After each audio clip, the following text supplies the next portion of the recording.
News that we are breaking to you at this hour. The Supreme Court wraps the state of UP over delay in identification of sex workers to grant ration cards.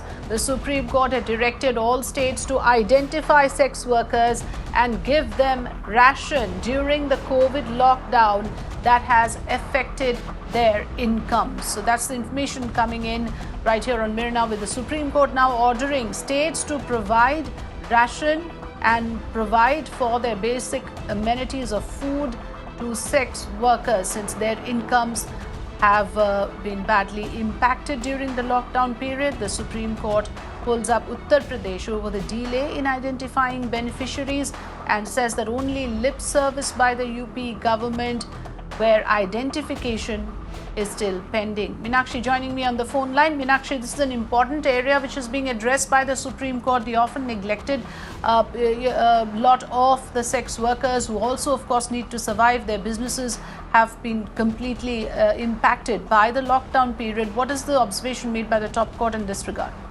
Well, that's right, Afida. You see, in the past also the Supreme Court has taken up this issue. It has directed various state governments to file compliance reports. Those reports have not come by, which is why the Supreme Court has been bothered, or rather it has pulled up the Uttar Pradesh state government in particular. And like you rightly mentioned, it finds that UP has done only lip service to the work. People have not yet been identified.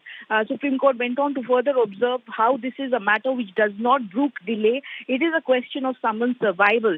And in 4 weeks, the state government has not done anything. One cannot survive for weeks without rations. Supreme Court questioned whether NACO has been contacted, whether the district legal services have been contacted. So these details clearly have not been provided for by the state. Supreme Court clearly dissatisfied about the progress various state governments have made. In particular, the state of UP has come in for a wrap, and Maharashtra government also submitted an affidavit where they highlighted as to how 350 women have been identified in the Raigad district. 1 kg of tur dal, rice and sugar has been given. But the Supreme Court clearly wanted to understand if this is enough for women and children. Maharashtra again informed the Supreme Court as to how Nashik has identified 51 women, and only sugar and dal has been distributed.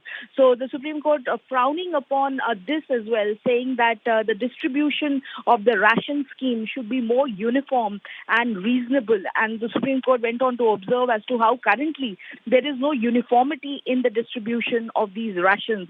So all states of the Indian Union have now been directed to file a compliance report before the top court in 4 weeks' time. All right, so that's an important development there. Meenakshi tracking all the details for us. Thanks very much.